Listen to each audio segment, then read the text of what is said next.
Hi, ladies and gentlemen, and gender non-conforming creatures. It is me, Ryan Lanji, winner of the Big Flower Fight, and I'm with floral visionary and head judge of the Big Flower Fight, Kristen, Griffith, VanderYacht, and we are back for episode 2 of Tops and Bottoms. Yes! Ow! Ow! Ah! Oh my God, this is amazing. You are serving me a nice suede velvet number. I feel like I'm getting my nature greenery fill that I need during lockdown.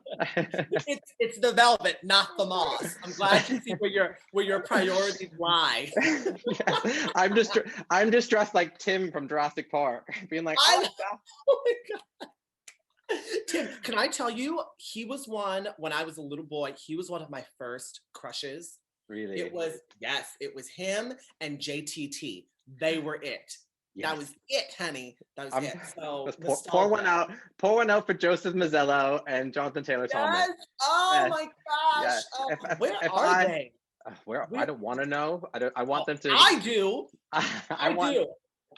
I think JTT probably looks just as good. I think he aged. Oh, I'm sure. Well, gorgeous. I was obsessed with them, and they were the ones I really wanted to put in the inside of my locker in high school, but I was not allowed. I did. Come through. That's brilliant. I did. I had a subscription to Bop and BB and Tiger Beat. I had a subscription to all of those magazines. Brilliant. Yep. And I would tell my parents as a cover, I'd be like, oh, well, I want to be an actor and they're actors. So I have to put their pictures up on my wall as inspiration. Meanwhile, I was making out with them when they left the room. Yeah. My beard situation was every single Spice Girl was on the wall, and I had this little box of all of the men I liked underneath my bed, and my dad was like, should we be concerned that he likes the Spice Girls? And my mom was like, at least it's not the Backstreet Boys. So let's not digress any further. We are at the end of the biggest premiere in Drag Race history.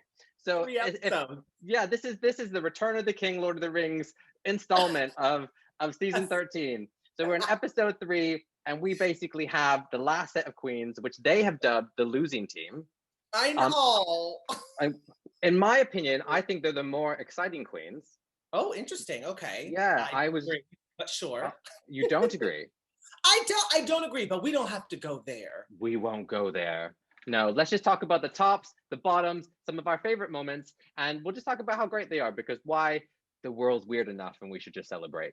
Yes, indeed. Yeah. Very exciting. So the episode starts out with them entering the workroom. They're sort of having their obligatory chat where they need to, get to know each other and sort of call each other out and throw a little bit of shade and throw some funny moments in there. What would you say was, for the maxi challenge for you, they had to do 2 runway looks? And I think what were the Lady and the Vamp? I think is what it was. It was an elaboration on the day versus night look, and we have Kimora, Rose, Utica, Denali, Tamisha, and Joey J working their day look and their vamp night look. Who were your tops? Who did you love? Okay, so I really loved both of Rose's looks. I loved her daytime look with the pop art. I think RuPaul said it looked like she had 2 kidneys on her shoulders. Yes. Hilarious. As a fashion curator, I was like, that looks extremely hand painted. Like, if you're gonna do a hand painted garment, at least sell the painterly look. So it wasn't my top. My top was 100% in terms of day was Utica. I thought Utica's day look was incredible. Oh, I loved. She's on my list too. I loved with it was like bubble gum with the plastic cutouts on the side and the little balls all over it. I loved Utica. I also loved Kimora. I loved Kimora in the white Dior. Yeah, like she looks like a really expensive stewardess. Like, really, my only critical thing to say about it is that, like, it's not necessarily about how expensive you look, it's about how good you look. Thank you. I hope that we're not just dropping names the entire season, because that's not what drag about. Drag is about pulling yourself up from the bootstraps and making a dress out of trash bags. Yeah, So, I mean, we need to remember that Drag Race, it was first, the impetus of Drag Race is from the Paris Acid Ballroom scene in New York, and then they did not have that price tag. They did not have those garments. They would be stealing those garments, if anything, and then being called out that they're mopping. And so basically it's a situation where like, I like to see creativity and craftsmanship. And I feel exactly the same as you. That's why I think Kimora was my bottom on the day and night look. Oh no! Yeah, because I think you can't come in saying I'm wearing Terry Mugler being a vamp because this was the vamp catwalk of Terry Mugler. I was like, nah, that's not it. That's not selling a fantasy. That is just well, you know, as a brand whore, I'm here for it. Even though I want to see her do something that's, you know, looks amazing but didn't cost a lot of money. I'm like, give me all those outfits. So I'm here for it. I love it. I think she looked amazing, and and under no circumstance do I think Kimora is the worst. I just think that out of all of them, I have to celebrate sort of the visionary, like taking us, making our eyes travel. And I think Kimora basically the eye has to travel. Diana Vreeland. Diana Vreeland. Yes. Come on, Diana Vreeland. Come through, fashion degree that I didn't travel. I did not get that fashion degree. So I also loved Tamisha Iman's daytime look. As soon as she walked out, I was like, she's the rich auntie. Yeah. Like when somebody shows up to your graduation, your middle school graduation, which is 8th grade here in the States, she shows up looking like that. And you're like, everybody else is wearing jeans. What are you doing? Yes. She's the really expensive auntie. She looked great in that fuchsia, like harem pant. So when she came out with the fuchsia of drag line that Michelle gave, and then like walked out in the night look, and I proclaimed herself that she was wearing 84 inches of hair, I was like, she did not come to play. She came to assert herself as a mother of a house. Like as soon as that happened, I was like, no one can fault you because you birthed more drag children than we will ever know. Yeah. It was that attention to detail, that grace, and that disposition that I was like, after you, no, I insist. Let me hold the door for you. Yeah, Auntie Tamisha's coming through. Maybe that's why she repeated her line. She's like, holla at me, I know you know me. Holla at me, I know you know me. I was like, okay, yeah, we will. What you said. Yes. I go with you. I go with you now. My top for the night look was Rose. I think loved Rose walked in and like literally shat on Denali's look. Like it was like Denali had a great vamp look, but then Rose walked in and had like elevated it to this like world of couture, and it was McQueen meets Philip Tracy meets like everything Isabella Blow probably dreamt of in her mind on a drag queen. I just loved that giant Geordie LaForge Star Trek visor she was wearing. I felt like, ew. She justified actually being able to throw shade. I'm out. That's it. That's all I got tonight. It was so good. I said, honey, she ran out of all the glitter. She went to that craft store and said, give me all this black glitter. I need it for my shades. It was good. I really appreciated the fact that we had a smaller group of queens. I felt like I could spend more time getting to know what people were wearing and their choices, which was really cool. But like, hands down, it needs to be noted that Utika's night look as well was beyond. It was great. It was great. It was like, you know what it reminded me of? That the evil witch in Power Rangers. Oh, Rita Repulsa. Yes. I love that you know that. Of course I know. Rita Repulsa. This is why I do the show with Kristen. This is exactly why this is happening right now. Yes, honey, I was obsessed. It's because of that hair. It was that like hair. I loved it. Who were your bottom looks? Well, my bottom looks, I think I gave them both to Kimora, and I'm so sorry. They were beautiful, but for someone who spent 10 years in fashion, like looking through these designers a day, making sure I knew exactly what's going on, Kimora nailed their looks, but gave me nothing, did not contribute to drag, according to me. Yeah. I would have to say my bottom look was, I did not love, I know you just said you loved Utika's second look. I loved the top half of that look. I didn't love the bottom half of the look. I think if she simply would have just lost the cape, I would have been able to see the lines a lot better. Yeah. Okay. Right? Because she had this huge thing and then a cape coming off of it. So it made it look like she was carrying curtains behind her. And then she had the skirt that was like all these like panelings. I was like, okay, I need to be able to take it in immediately. Yeah. So that was my bottom look, but only from the neck down. From the neck up, all of that extra, you know, that giant, you know, cone that dogs wear that she was wearing. I love that. I love that. Utica, but make it like you just got back from the vet. Yeah, like Utica just got spaded. Okay. Yeah, I love that. Okay, moving on. Moving on. What was oh wait, we still have the main stage. Yeah. Let's come back to the main stage. We'll come back to the main stage. Okay, yeah. Towards the end of the conversation. Because that always feels like the end of something.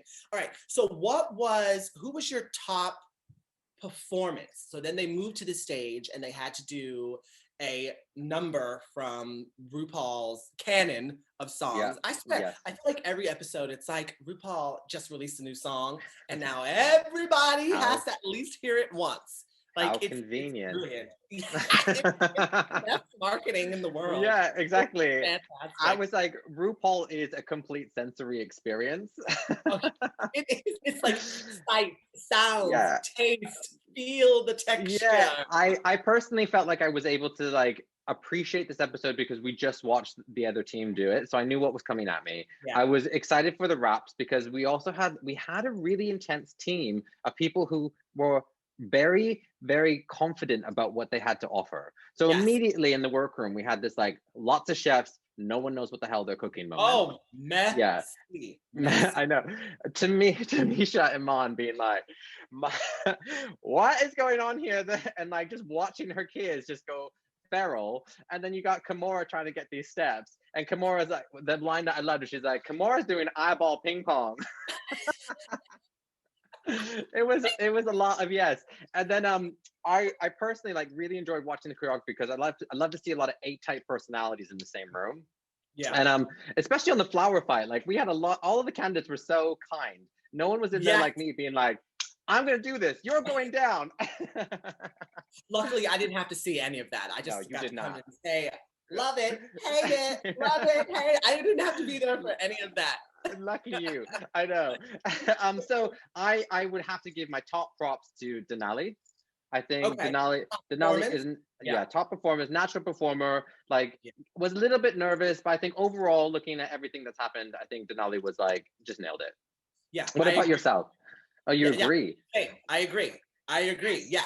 So Denali came in. I thought her energy was so explosive and amazing. I thought she actually had the best rap of them all. I thought that her choreo was really like well suited for the words and the rhythms and her rap. I thought she hands down was the best. I also liked Rosé as well. But did you catch this? Because I had to watch it a few times. Did you see Rosé's shoe fly off?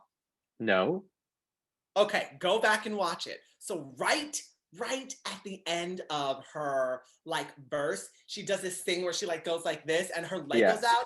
And a shoe goes right off the camera. But I think they must not have used it or whatever. But I was like, that's her shoe, which has definitely happened to me many times. So no fault there. But I loved Denali. Who was your bottom performance? My bottom performance I would have to go to drumroll Kimora. I think I'm not gunning to get rid of Kimora. I think Kimora has a lot to offer as a queen. I think Kimora is incredible. But I just think that looking at all of them there and also seeing the queens prior as a viewer, not as a critic, I was literally just like, I just don't really think that it's up to mark because I think Kimora is about presentation, elevation of the type of drag that she is wearing personally and looking a certain way for herself. Yeah, I agree. Yeah. I think that she looked incredible. Let's just like had that beautiful like nude illusion, like sparkly sequins. It almost looked like another Bob Mackie number, Bob Mackie Cher dress. It was absolutely incredible the way she looked. But I would say, she just fell short. She got lost in the background.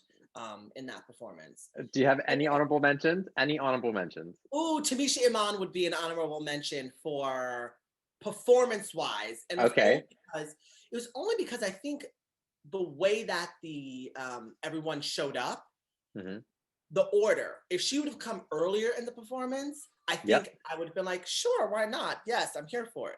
But after having to come after Denali and come after Rose and come after some of the other girls, it was like, oh gosh, it's hard to stand up to anybody else when you have someone that good. Because it was Joey J, Rose, and Denali all before Tamisha Iman. Absolutely. Utica and Kimora. So that's a hard act to follow. Yeah, it is. You're absolutely right about that. And I just think it begs repeating that Tamisha Iman is a 49-year-old man and a 49-year-old drag queen. And like unreal. When it's like, again, I'm just gonna let her sail through and just be like, you can have whatever you want because you contributed, like you can take double servings, you can get best in show. I'll give you all the awards. You deserve it, Auntie. Yes. No, she really, really is legendary. And I mean, it's so obvious. And that takes us to our top moments and bottom moments of the episode.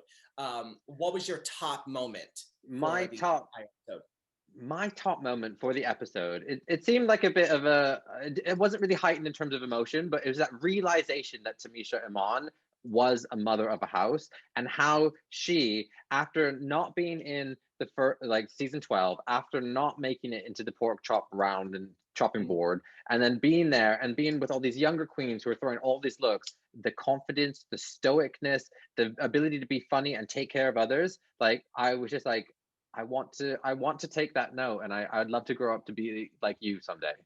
Yes, I agree. I love Tamisha Iman. It wasn't that sort of broad for me. I would say the top moment was when Tamisha Iman showed up to the choreography session and got all of them together.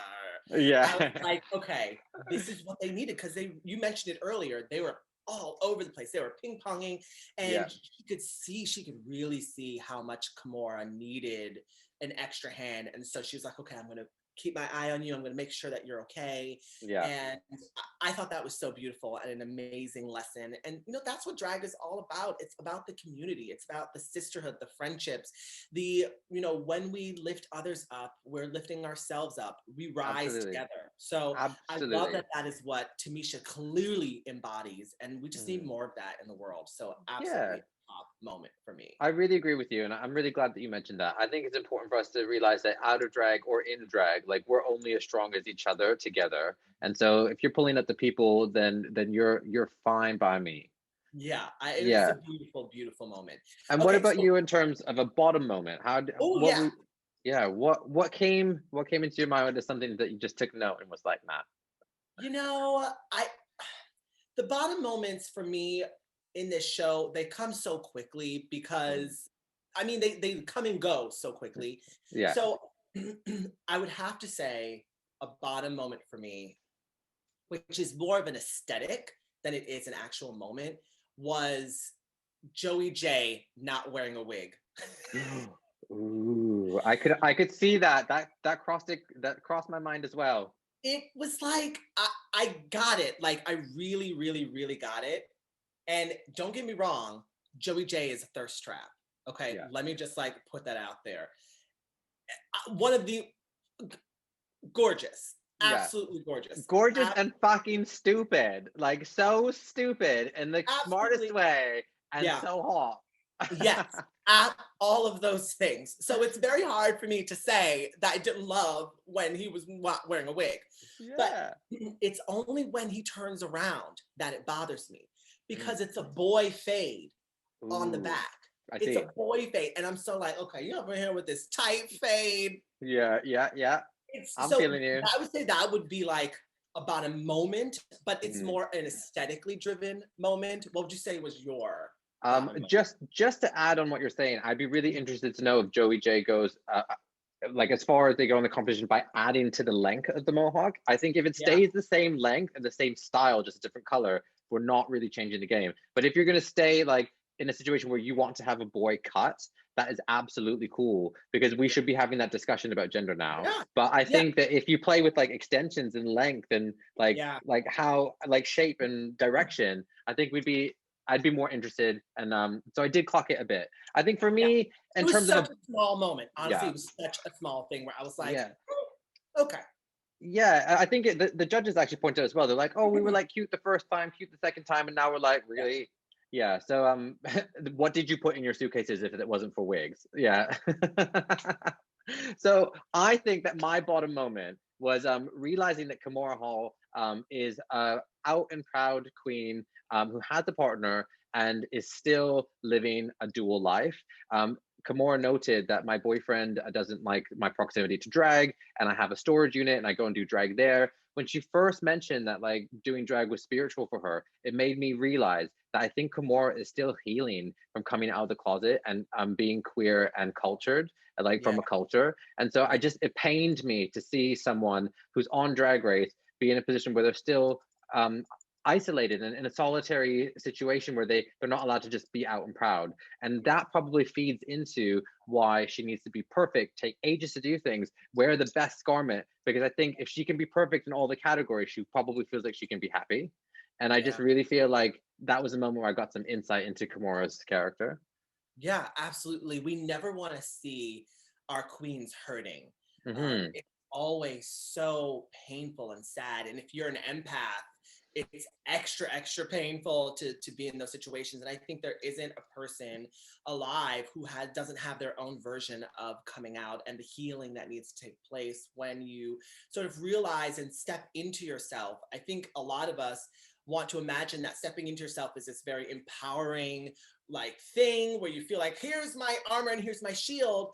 But for Kimora, it feels like, you know, her armor and her shield might be something else, and we're still discovering that. So just surrounding her with as much love and support is what we all need to be doing as fans of Drag Race and a drag community.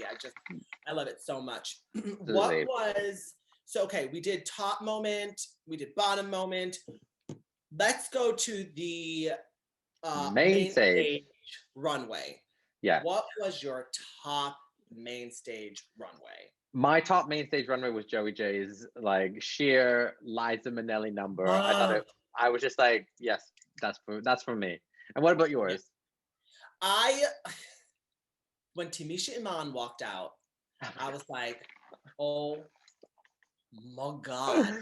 Did you? Okay. Oh my God. I was like, she's going to the Oscars. I was like, I was undone by Tamisha Iman's dress. And then to find out that she made it too, I was like, I can't even sew on a button. And she's up here, she got crumb catchers and cinched waist and beautiful floor. I said, what is happening? What is happening? It was amazing. I agree with you, but the first thing that came out of my mind is, why is she dressed like a napkin in a napkin ring? And then I was like, wait a second, wait, what? And then I saw it, and then it just like, and then it went like, everything went clear, and I was like, oh yeah, no, she looks really pretty. But that's what crossed my mind, so that is why I didn't clock it as one of the tops. Sorry. Sorry about it. Sorry, guys. I've been alone for ages. I live by myself in lockdown, okay? Things become other things. Send help. I loved it. I loved it. I also loved Kimora's look as well. Okay. Beautiful. Yeah, I can tell what kind of queen you like. You like a finesse queen. You like a really like refined, elevated, like where's the red carpet moment. I totally get it. I'm the kooky guy. I mean, yeah, sure. I love it. I know. To each their own. So I give Joey my top, and I think my bottom would have to have been Rose. I think Rose's silhouette was. It was like that. It was called out as crafty, which was the word that we with the hand painted plastic, with the whole jellyfish arm bit. It's just like. I was like, in what world am I watching like Finding Nemo on ice? Yeah, I did not love that. I did not love that. I think I love Rose, and I think that Rose is a top contender for me. And I just think that when she came out in that outfit, I was just like, I don't think the silhouette is right, and I don't think you should have had your hands like blocked. And it was just a situation where it's just like, overall, with all the queens being so great, it was just an immediate no for me. I would have loved to have known the conversation that she had with her like designer. She was like, okay, so I want the sleeves to be like really huge down to the floor, like giving you woo woo, but in like beautiful pastels. And then for the dress, let's do candy wrappers. Yeah. And you can see the seamstress being like, uh-huh. I can come back next Friday. 2 weeks from Tuesday. Yeah. Exactly. She literally looked like she was in lockdown 1, ate every single chocolate in her Quality Sweets Nestle container, and literally just stuck them to herself. Gobble, gobble, gobble, gobble, gobble, gobble, gobble. But no, I seriously, like, I love Rosé. I think Rosé is an incredible queen. And I, like, for some reason, I'm just like, sorry, it just wasn't the one for the challenge for me. Yeah. So that brings us to the top. That brings us to the top 2. So the top 2 gets announced, and we have Denali and Rosé as the top, and they lip sync. And were you happy with those 2 as tops? Yeah, I thought that they were the tops of the week in terms of the performance. They really nailed it. They have such beautiful stage presence. They're incredible, incredible queens, and they're beautiful. So like, what more could one ask for? I definitely agreed with the judges in who should have won the lip sync. Denali's energy and performance was just captivating. So I'm really, really here for her. Yeah, absolutely. I completely agree. I think Denali has the perfectionist streak to her, which could be her downfall. But I'm really proud of like the gusto that she's brought to the table. And I think that Rosé is an incredible queen that has everything that is needed to win. But if she slips up with shoes falling off and silhouettes being wrong and like and wanting to be there to win too much and not enjoying herself, like it's going to play poorly on her overall. I guess like the way that she's seen and the way that she's received. But the question I really want to know is whose hair would you wear? Yes, which hair would you wear? Well, I thought about it long and hard. And I would honestly have to say the hair that took my breath away this week is RuPaul's. Honestly, oh my God, stop. Of all the queens, I was like, none of this hair on stage is coming anywhere close to what RuPaul is doing. I was like, that hair, that hair. Oh my God, ask me mine. Ask me mine. Whose hair would you wear? Michelle Visage. I literally, kind of dead. I literally wrote it. No lies. I literally wrote it in my notes. I was like, I didn't really feel anyone's. It's like, as soon as I clocked Michelle Visage, I was like, oh my God, girl, give me that big wave, give me that gray sleek. It was gorgeous. Cruella DeVille, I'll take 2. Like, you've been here for so many, like a decade on RuPaul's Drag Race, and you are leaning towards like the fact that you are Michelle Visage the Gray. I'm into it. She second Lord of the Rings reference. I'm here for it. She looks amazing. Everyone looks incredible on this show. And RuPaul, I don't know what sort of dark witchcraft that she is doing, but whatever it is, please email me the spell work. Please. I need it. She looks amazing. Is it on a new moon? Is it on a dark moon? When do you suck the blood of a younger queen? Because you look fantastic. I just imagine her like as Bette Midler in Hocus Pocus being like, we shall share her. Well, that rounds it off. Another episode of season 13, RuPaul's Drag Race. Kristen, thank you so much for giving me your tops, your bottoms, the hair that you'd wear. I absolutely adore you. Live from Seattle, recorded on Zoom. Yes. You take care. Okay, thank you so much. I'll see you next week, boo. I was gonna say al dente.